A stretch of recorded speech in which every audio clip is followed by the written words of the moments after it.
I wake up every morning just crying, thinking this is not going to be what's going to happen every single day. It's just so hard to get through it. I just don't know how to get through it.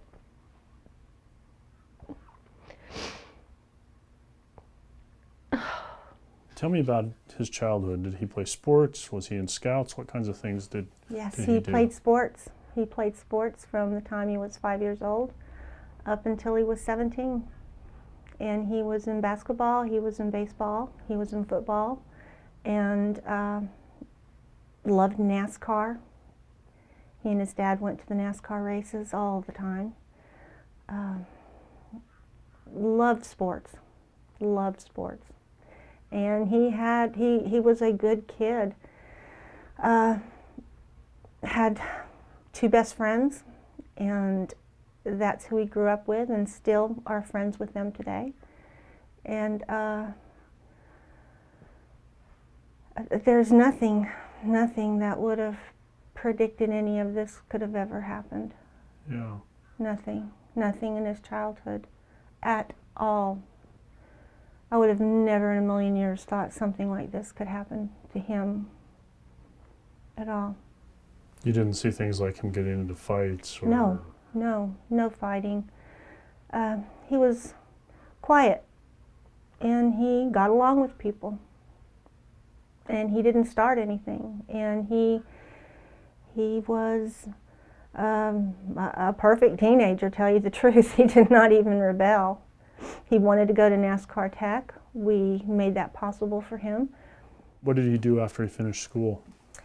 He worked at the dealership as a service technician and was making good money and loved it.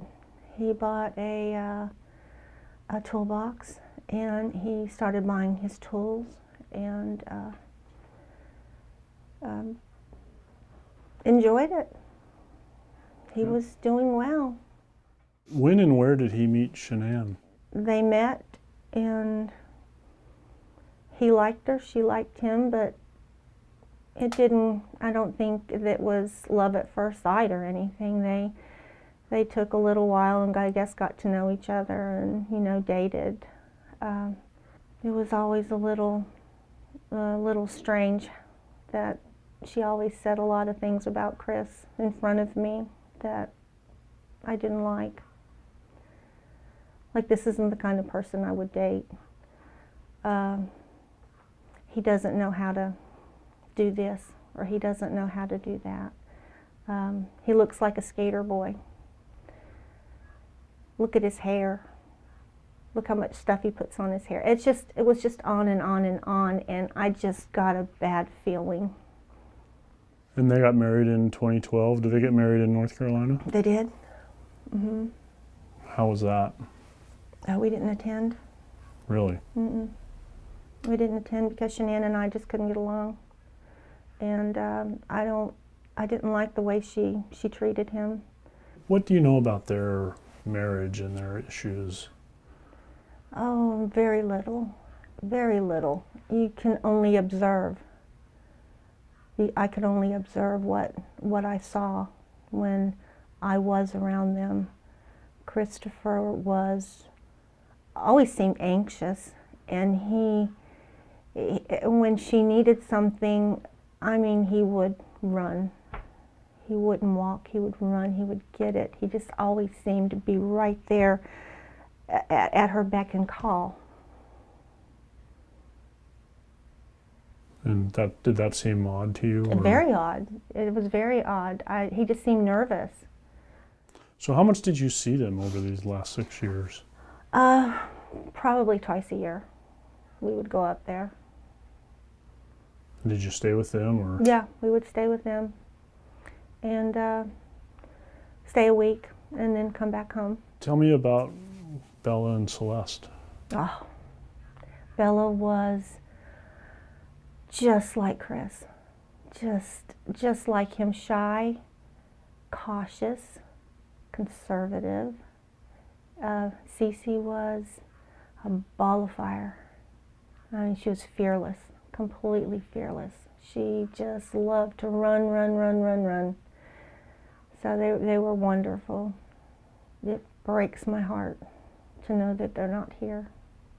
They were beautiful children, beautiful children. What did they call you? Mimi. Mimi? And how about Ronnie? What did they call? Papa. Do you think Chris loves Shenan? Oh God, he loved her. Yes, I believe he loved her at first. I believe he did. But I think as the years went on, I think it just being in that kind of a relationship, which the social worker even said that marriage should have ended a long time ago. Shanann's pregnancy and was what did Chris tell you about that? Was he excited? No, I don't think he was. I think it was a shock to him. And he said that they have been talking about divorce, that they are not compatible anymore, and he was not happy anymore. And I finally thought he's finally seen the light. And I take it Chris had never been in trouble with the law? Never. He's got one speeding ticket and didn't even know about that. Tell me what happened when they were reported missing. What did you find out? How did you find out? Who told you? I think Ronnie called me. Ronnie called me and said that they're missing, and I thought, I don't believe it. I didn't believe they were missing. I believed that she was going to punish Chris.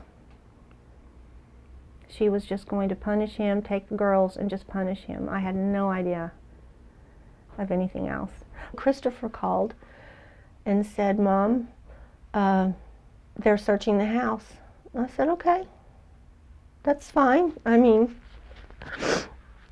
and I still was not worried. I was not worried. I just thought Shenan had run off with girls. So walk me through the sequence of events over the next few days. Did you and your husband travel to Colorado? Ronnie did. Okay. Ronnie did. And I mean, Christopher let everybody come in. Her phone is there. Her purse is there. Everything is there. But there's no kids and there's no Shenan. And I was not worried.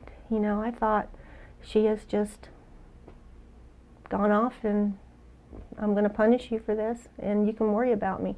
But when Christopher called us and he said, I said, do you want us to come down now? He said, tell Dad I need him.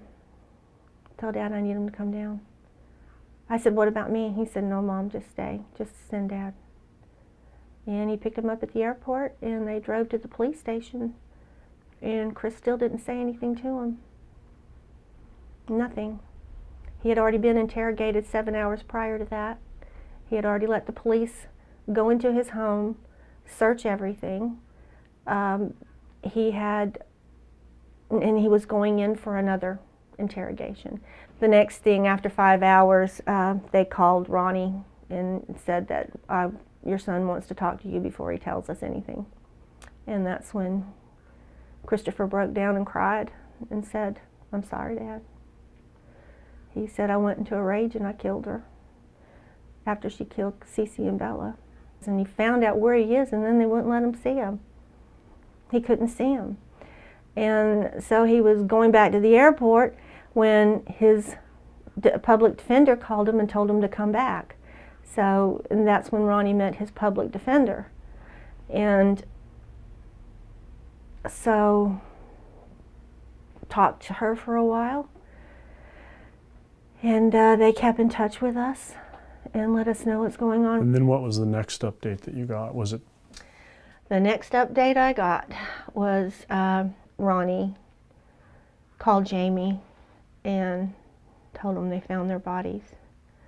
And they rushed over here. Nobody told me anything until they walked through the door. And they told me what happened, and I just fell to the floor. I just fell to the floor. It was unbelievable.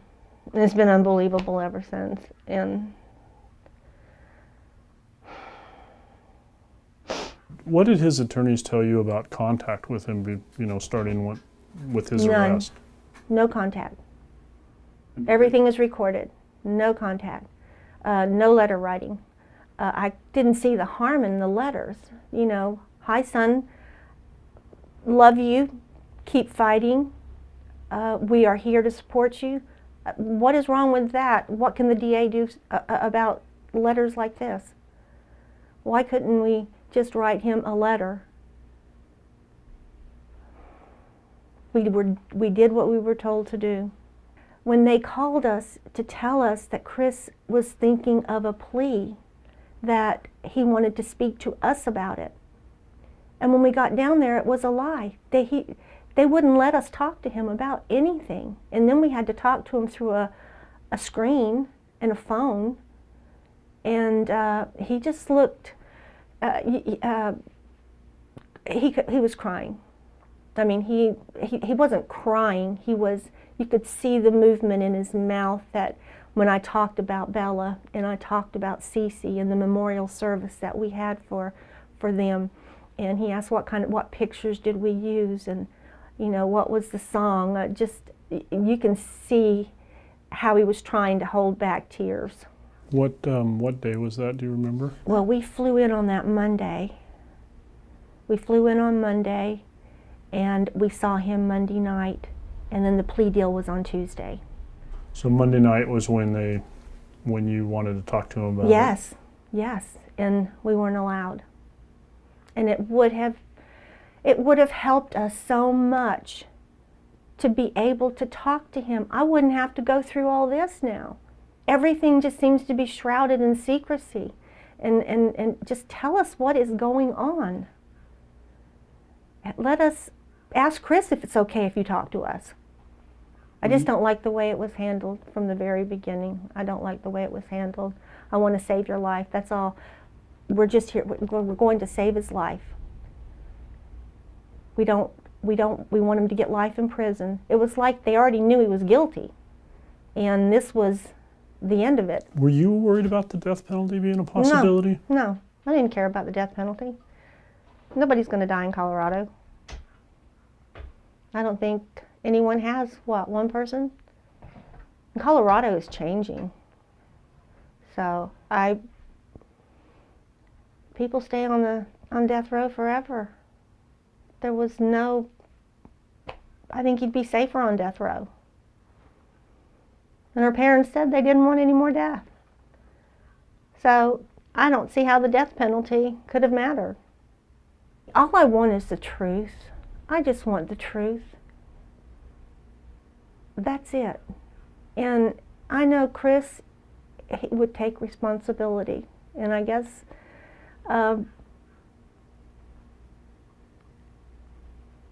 maybe he is. I don't know.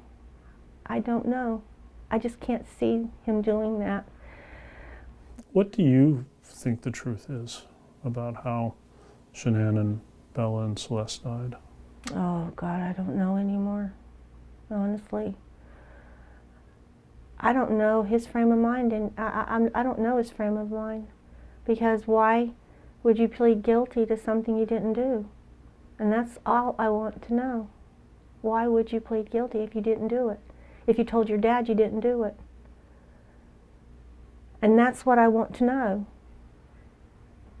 And they said, well, you'll find all that out. Christopher will talk to you when and after he's sentenced. Well, isn't that too late then?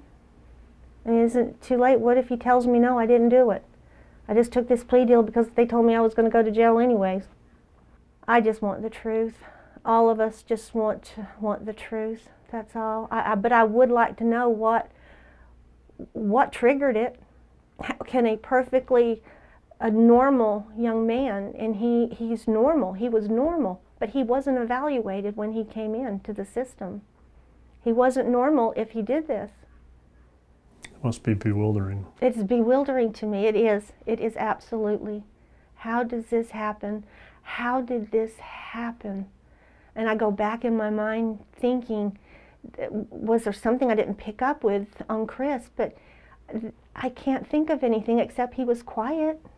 It sounds like in your own mind, you're unsure as to what happened. Yes. Have you reconciled the idea that he could have done all of this? Yes. And that scares me to death. It scares me to death to think that he could have done all of this. And I don't want to go there. I don't want to go there right now. But I don't see why he's pleading guilty. I wouldn't. I'd fight. I'd fight to the end. But then you ask yourself, would a normal person dispose of the bodies the way you did? And I would have called 911 if it happened like that. What would you say to Chris right now if he were sitting here? If we were by ourselves? Yeah. I would say, Christopher, I need to know what happened that night. I need to know what happened. I've got to get these thoughts out of my head, what I think could have happened, but I need to know. And I think in time he will tell me. Probably nothing you ever would have imagined you would have faced. Never. Never. No, and not from the son that I raised and Ronnie raised and our children, you know, we just did everything for them. We worked for them. We wanted them to have a good life, good education, and we stressed education. And they were both doing well. I thought, you know, I knew marriages can be bad, but you can get out of them and go on. But I don't know what was going through anybody's mind that night. I mean, I feel too much. I mean, I definitely feel everything way too much and have a conscience that I just feel way too much. What do you want to happen now? What would you hope would happen now? Well, I want Chris to have his day in court. I mean, I need to know. I mean, I'd feel wonderful if I could talk to him and he could tell me what happened. And then we can all go on. But if he didn't do it, if he did not do this, then I need somebody to defend him. I need someone to defend him if he did not do this. Do they have the evidence? He's my son. I got to do everything I've got to do everything I can to help, to make sure that he is defended properly. But he said this is his decision, so I don't know. There's doubt. I have doubt that he did it. I can't see that he did it. I just cannot see him doing that as much as he loved his girls. How do you do that? I just don't see it. I just can't see him doing it. I just wanted to make sure that he has, I just wanted a defense. I wanted him to be defended. And you haven't had any discussions with his attorneys about this? No. I asked them, do you know what happened? They said no. We don't. Only person that knows what happened is Chris. Well, then he's told you his story, you know, in the affidavit.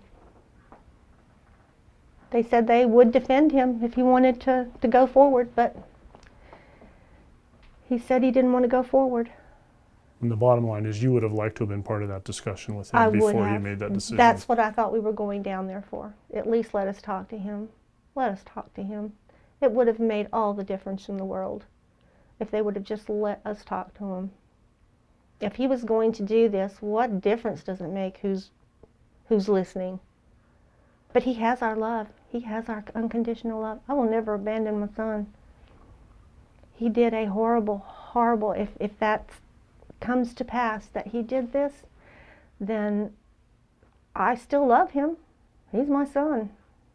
And I will always love him. And a lot of people don't understand that. And I don't understand that, why they don't.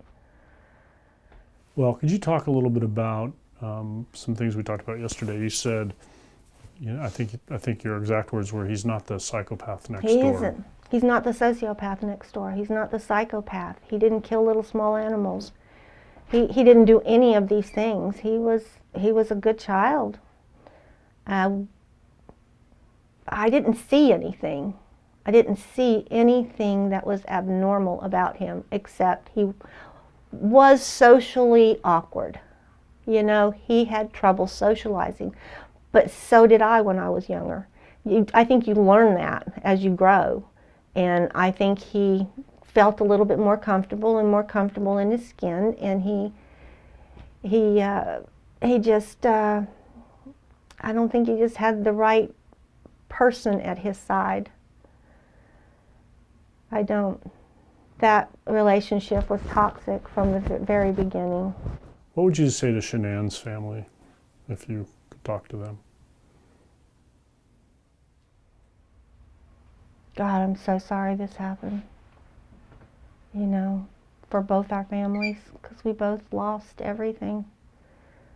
They lost a daughter, we lost our son. We lost our grandchildren. We all lost.